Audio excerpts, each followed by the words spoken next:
Welcome to the Boone County History and Culture Center's Meet the Author program. I'm David Weber.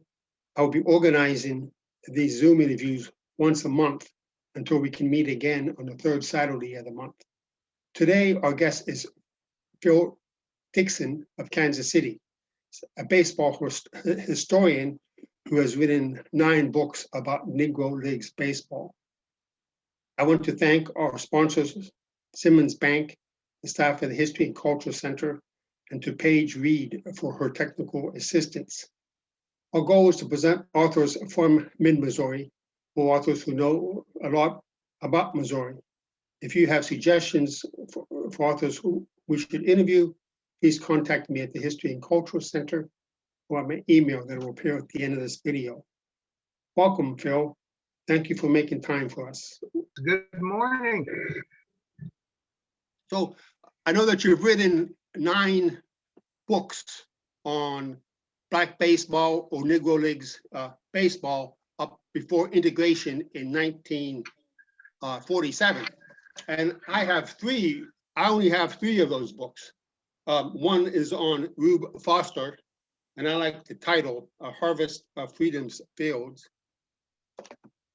Then a second is on Wilbur Bullet Rogan, and the Kansas City Monarchs. Both of these were published in 2010. Then the most recent is the Dizzy and Daffy Dean Barnstorming tour. And this just come out last year. I didn't know anything about Rogan. I had not heard of him before. So not that I know a lot about baseball, but I know many, or the names of many Negro League stars. Well, tell us a bit about Rogan. Why is he so important? I think you say he's probably the greatest player of all time. Yeah, one of the reasons why I do this work is because I try to be pretty much an ambassador of memory and conscience. So I try to recollect and bring back the memory of figures that we should have known about. Bullet Rogan is one of those people. Now, I might also add that just like you didn't know, when I was growing up, I didn't know these things either. So what I've done over the years is I tried to write books about people that I would have liked to have read about. And so Bullet Rogan is one of those people, originally born in Oklahoma City, but he was raised in my hometown, which is Kansas City, Kansas. And so Bullet Rogan, I happen to think he's the greatest all-around baseball player that ever lived. And when I say all around, I'm talking about someone who could pitch and hit. And Bullet Rogan could do both of those. And so my contemporaries, when they think of an all-around baseball player, they may think of Babe Ruth. But how would Rogan compare with Babe Ruth? Well, Rogan is a pitcher, won over 400 games. Babe Ruth never done that. Never did that as a pitcher. Babe Ruth hit more home runs in the major leagues, hit 714, but Bullet Rogan hit over 400 home runs himself. Babe Ruth was 6'2". Bullet Rogan was 5'7.5". But one thing that Rogan could definitely do that Ruth couldn't is he could run. Rogan could run the 100-yard dash in less than 10 seconds. Now, we know Babe Ruth couldn't do that. So Bullet Rogan was just an all-around great player, played for the Kansas City Monarchs from 1920 to 1938. And so living in his same hometown and starting when I did back in the 80s, I was able to interview people who were in their 80s and 90s then, who had grown up with Rogan and or with his family. And so it created an interesting introspective look at a ball player's life that no one had been able to get. And of course, Rogan is now a member of the Major League Baseball Hall of Fame. So it wasn't just me saying that. I think some people now believe that he was pretty good. Maybe some don't believe he was great as Ruth, but I made a pretty compelling argument in my book, and I backed it up with facts. So it's not just something I pulled out of the bush, so to speak. is well documented and that kind of thing. So he's a person that you definitely want to know about. Yeah. And what that he did is a tremendous baseball player. We can't forget that he also drove the team bus. Is that right? So yeah. when was his last season? 1938, you said? 1938 as a player. As a player. But he became an umpire in the Negro National League, or excuse me, actually the Negro American League. So he umpired games from Kansas City, and he did that up through the 1940s. Of course, he went to work for the post office and retired from the post office here in Kansas City. And then you the other book, which I've read much of, is on Rube Foster, and I did know his name. And one comparison that struck me is, I mean, he was a big man, and Rogan, as you say, was 5'7", right? So they really differed in stature, in physical stature. But Rube Foster was founder of, I saw somewhere it said founder of Black baseball. That couldn't be true, but he must have been the founder of the first Negro League. Yeah, he was selected as the president of the first Negro National League that was organized in Kansas City on February 13th and 14th of 1920 at the YMCA building. So at that time, they selected him as the first president, but as a player extraordinaire. He goes back to the turn of the century, around 1905. 1905, I've written a book related to that season. He won 50-something games that year, pitching the entire summer, and then went to Cuba as well. So this was he was a tremendous ball player, and then later on he became a great executive and team owner as well. Yeah. And a booking agent too. So he booked teams in the Negro National League before the league started, especially. So yeah, another monumental figure. And I wanted to write his story from the beginning. His story is a massive story. So what I did was I took his early life and I took the book up to 1910. And so I ended at 1910. One of the highlights of the 1909 season is, they played the Chicago Cubs intact in Chicago. And most people, they ask me, did these major league teams, a National American League team ever play these Negro League teams? And of course they did. And I write this great account of the Cubs series and everything leading up to that series in 1909 in that book, A Harvest on Freedom's Fields. Yeah. And then he died rather young, I remember. Didn't he have bad health or something? Yeah, Rube Foster died in 1930. He had like a nervous breakdown in 1926, and he was committed to the mental hospital at Kankakee, Illinois. He was there for 4 years, and he never recovered, and he died in December of 1930. But it's so. He was about, I would say, 54 years old, right in there. Because so many of these players live such long lives, it seems to me. I saw that Rogan died in 1967.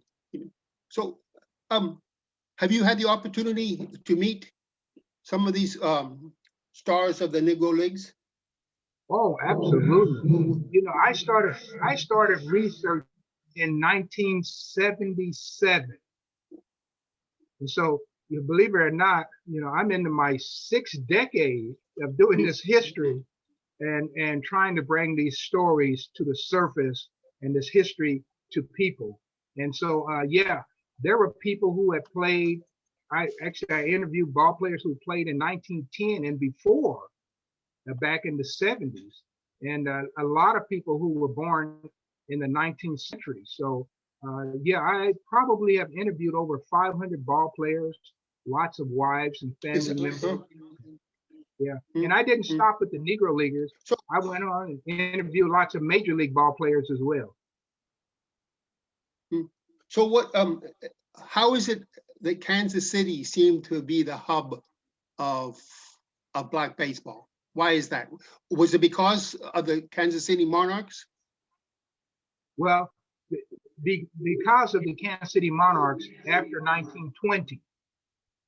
After 1920, before 1920, you had such teams as the Kansas City Kansas Giants, who organized in 1907. That was a team managed by Topeka Jack Johnson, who came out of Topeka, Kansas.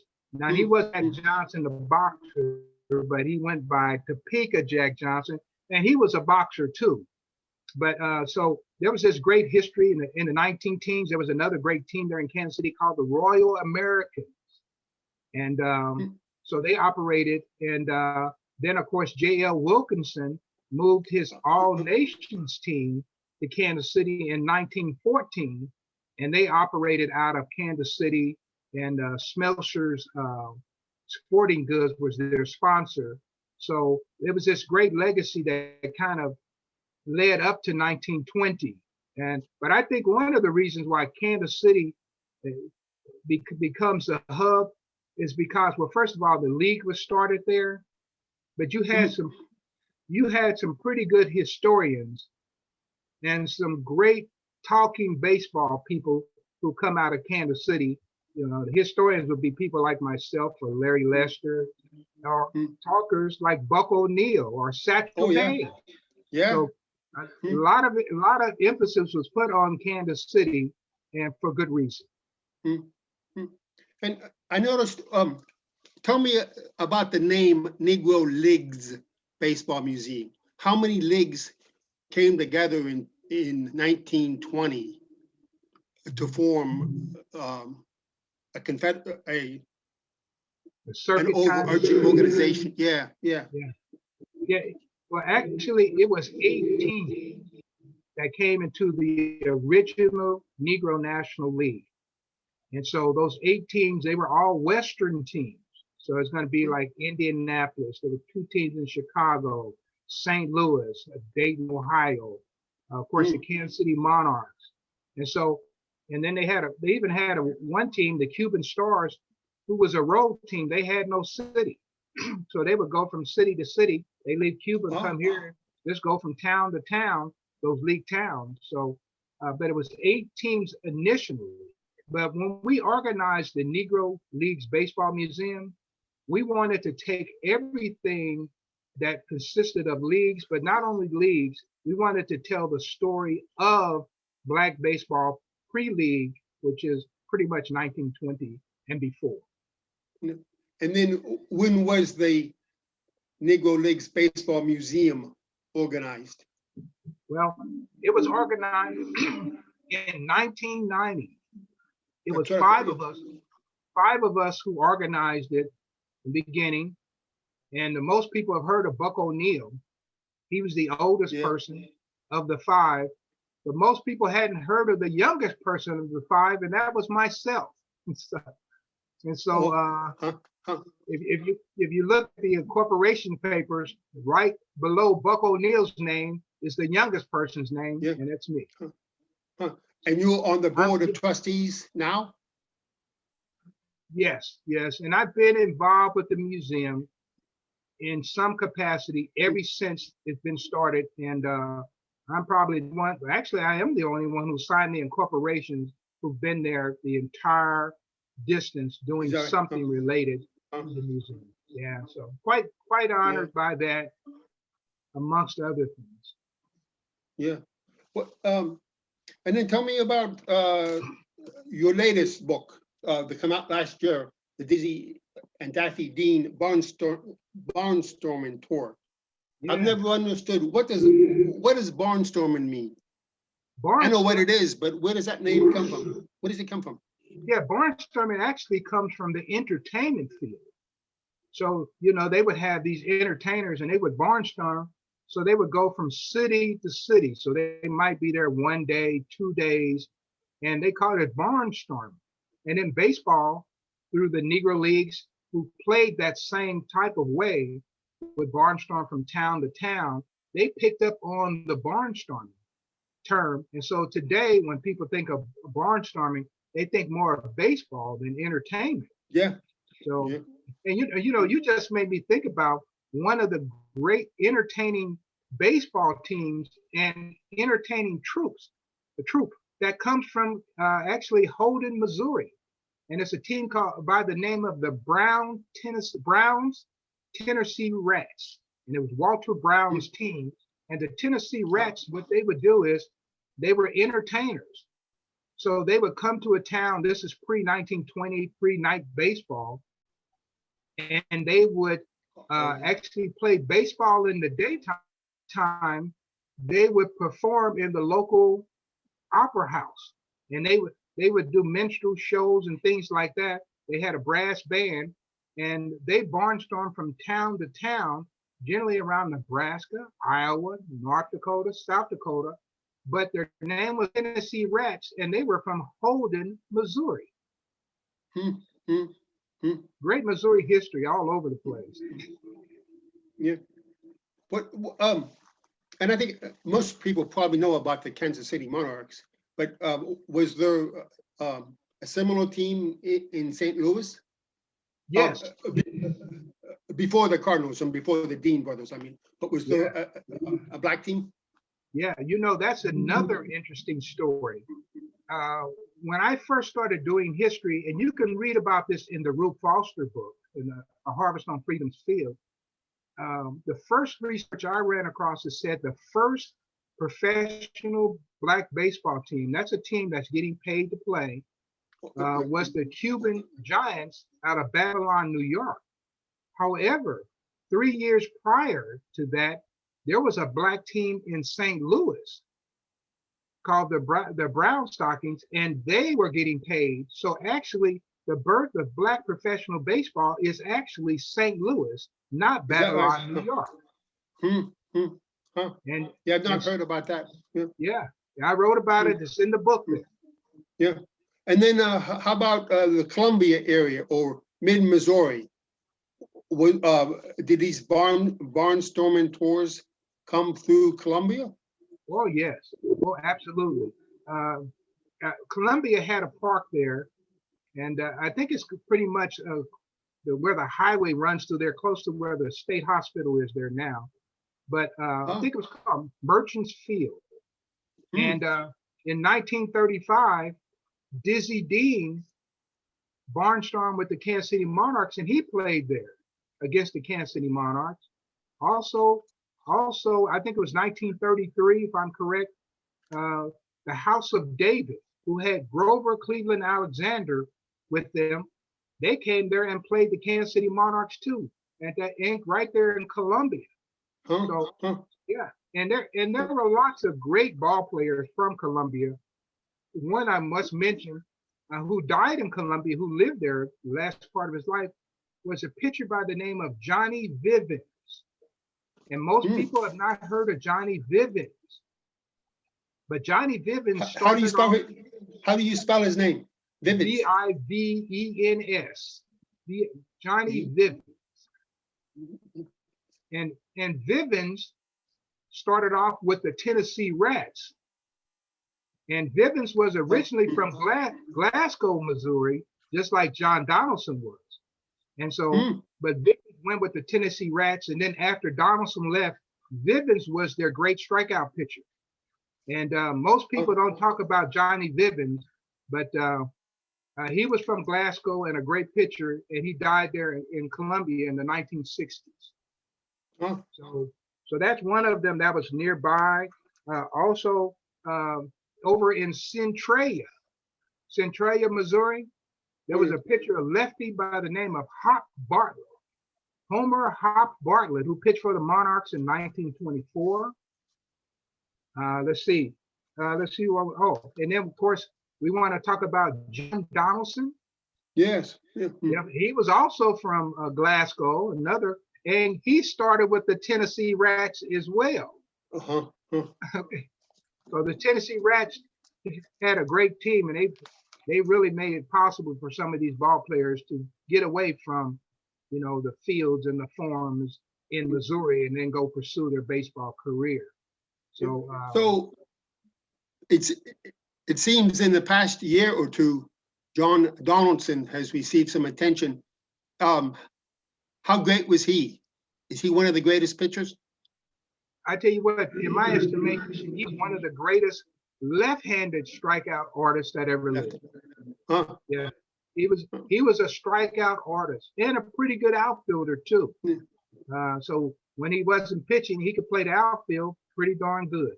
And so, John Donaldson struck out over 5,000 men in his career, and he had numerous no-hitters. We're talking about maybe 20, 25 no-hitter. He was just a fabulous, fabulous player and just a great all-around guy. Everybody loved John Donaldson. And he's a name, that they do recognize now and go. But I'm going to say maybe back in the 1980s when I started first talking about John Donaldson, he was a virtually forgotten guy. So I like, I guess I can say, he's not forgotten anymore.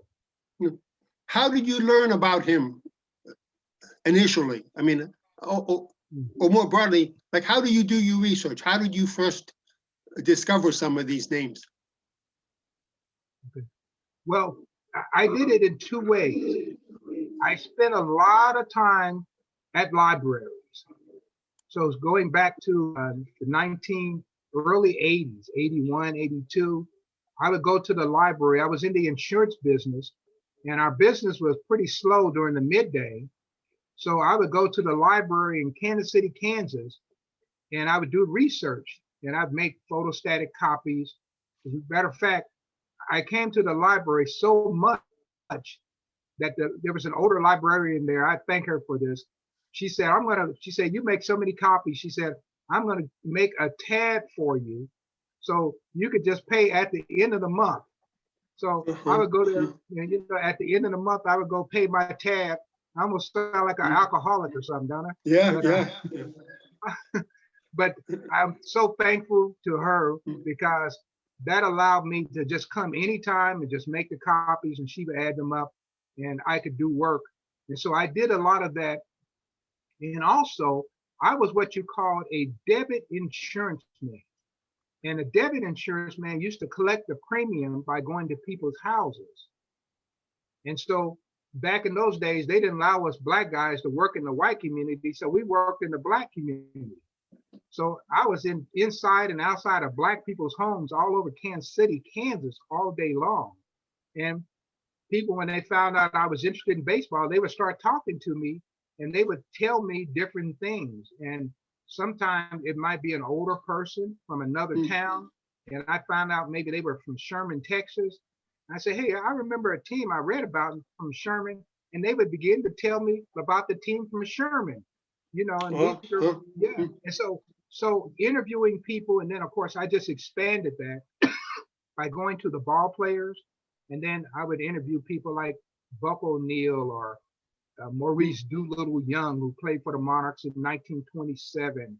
And of course, there was a gentleman here in Kansas City, Kansas, named Fred Langford, who had played in 1910.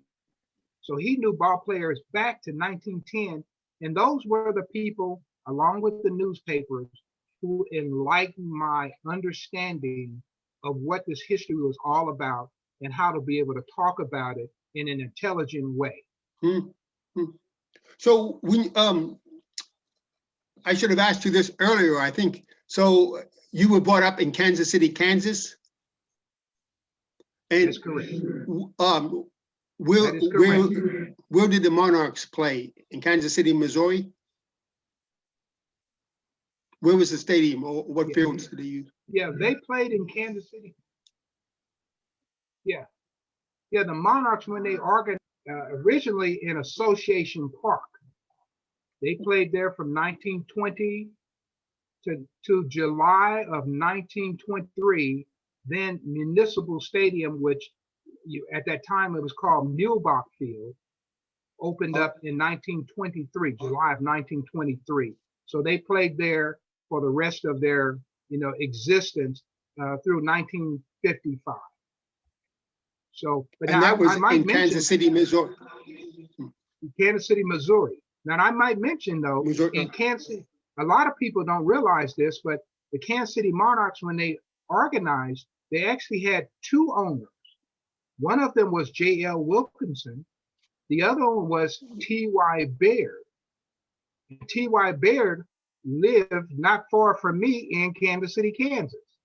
And so now, and both of their owners were white. And so I don't get a chance to talk about it as much, but I'm an authority on T.Y. Baird as well. No, I've heard of Wilkerson. I did not know about Baird. Yeah. And have you been involved in baseball yourself? Did you play as a kid in high school or whatever? Oh, absolutely. I started playing in the 3rd grade. Yeah. And by the 5th grade, I get a chance to meet my first major league player. And it just so happens that the player I met was a gentleman by the name of Reggie Smith. Oh. And Reggie Smith played for the Red Sox. It's kind of ironic. The first player I meet doesn't even live in Kansas City. And I was playing for a little team called the Tireless Tigers. And we didn't have uniforms. We just had blue jeans, a white shirt, and a blue hat. Yeah. And that's how we played other communities, other little neighborhoods in Kansas City, Missouri. At that time, we moved from Kansas to Missouri. And one of my teammates was a cousin to Reggie Smith. So when Reggie Smith came here with the Boston Reds, Reggie came over to where we were playing and gave us a pep talk. And so, you know, I got a chance to see Reggie. And then, of course, that same year, the Red Sox go to the World Series. And I get a chance to say, hey, wait a minute, I just saw this guy. And it just locked me in. And I just became a baseball fan. And I continued to play and played high school baseball. And I even coached teams up until maybe, I think I quit coaching and playing when I was about 27. But as late as last year, I coached Crystal Ray High School baseball team. So I've been a coach for a long time. And a lot of people don't know this. I talk about it sometime, but from 1987 to 1990, I was the assistant director of public relations for the Kansas City Royals. So I had a chance to work in this. Yeah.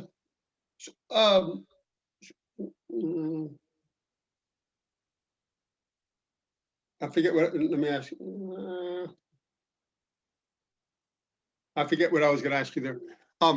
Let me go back to this book and the Barnstorming tour. So this was 1933 and 34, right? 34 is the year. 34. And how is it that the Dean brothers came to get involved in this?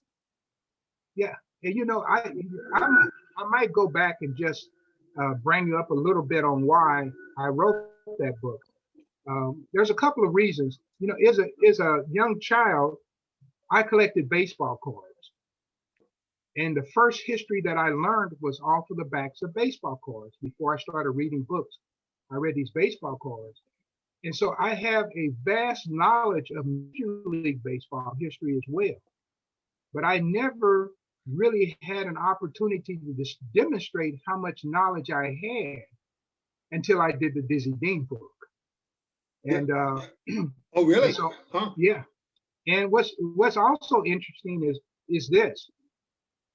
Rarely do you see a Black person writing a book about old or white players who played in the 30s, the 40s, the 20s, even the 50s. It's very rare to see an African American write that history. So I wanted to break new ground because I could. And Dizzy and Daffy, because of their interaction with the Kansas City Monarchs and a promoter who doesn't get enough publicity by the name of Ray L. Doan. Ray L. Doan was out of Muscatine, Iowa. And most people think that Wilkerson and Tom Baird put this tour together. But actually, the key man in all of that was Ray L. Doan. And Ray L. Doan, he had started he was the one who hired Grover Cleveland Alexander to pitch for the House of David in 1930, starting in 1931. He also leased the Kansas City Monarchs lights for the entire season of 1931, and the Monarchs never used their lights in 1931. The House of David used the Monarchs lighting system. That's all Ray L. Doan. But Ray L. Doan was the one who put this together. So they had an agreement with the Dean boys to come and pitch 1 or 2 games after the World Series.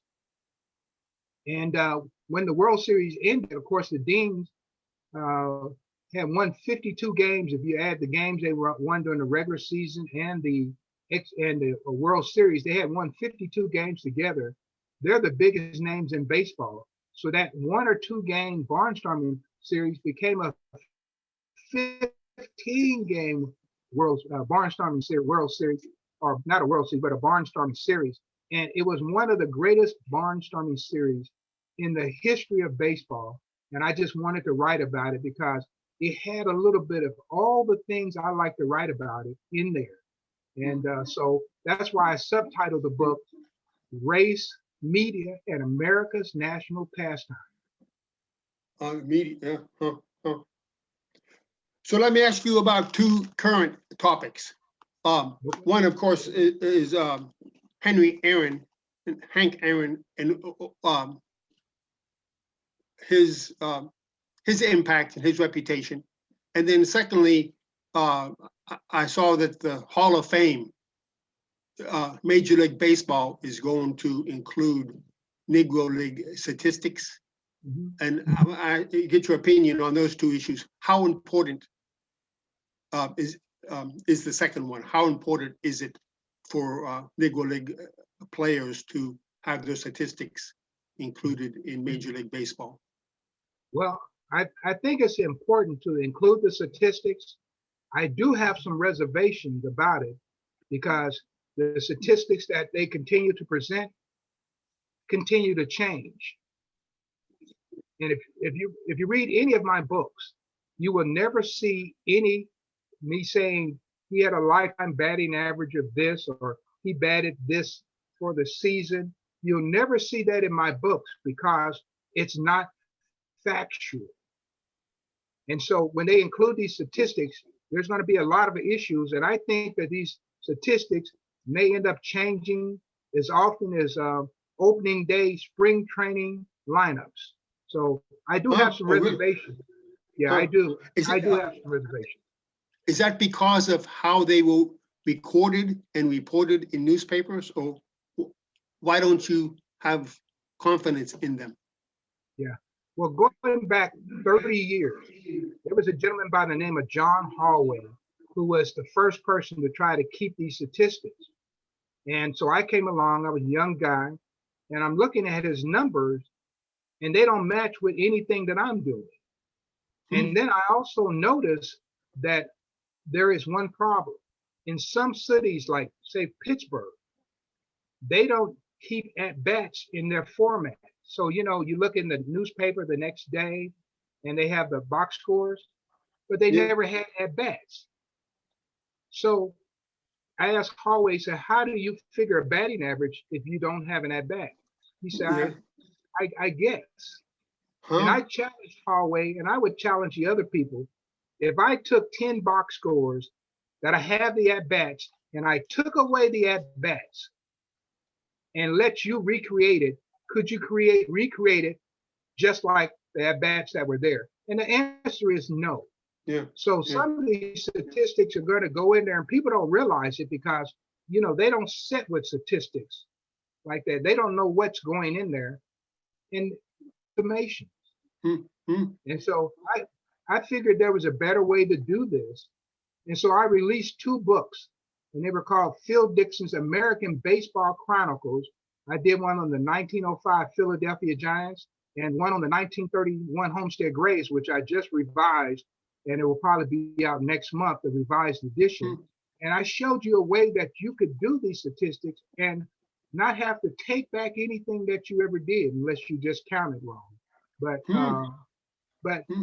I came up with a formula, but because people are used to getting their baseball statistics and at bats and batting averages and all those kind of percentages, it's hard to turn the tide of the way America thinks. But anyway, I'm committed to showing that it's a better way to recognize these teams. And of course, these batting statistics, some of the totals are so small. And here's an example. Because they played so many exhibition games, some years they might have only played maybe 30 games against each other.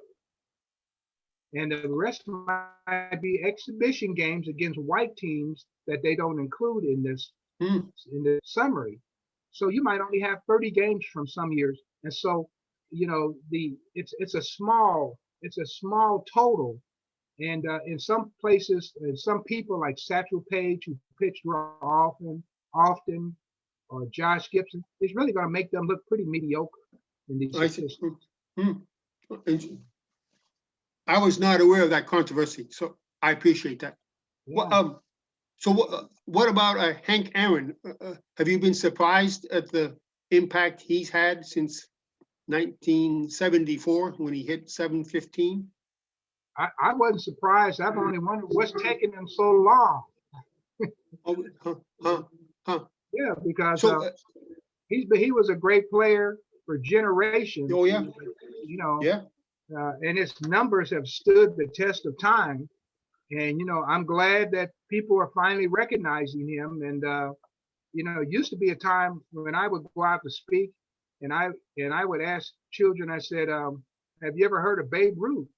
And they heard of Babe Ruth. And then I asked them, "Have you ever heard of Hank Aaron?" They said, "Never heard of it." Is that right? Huh? Oh yeah.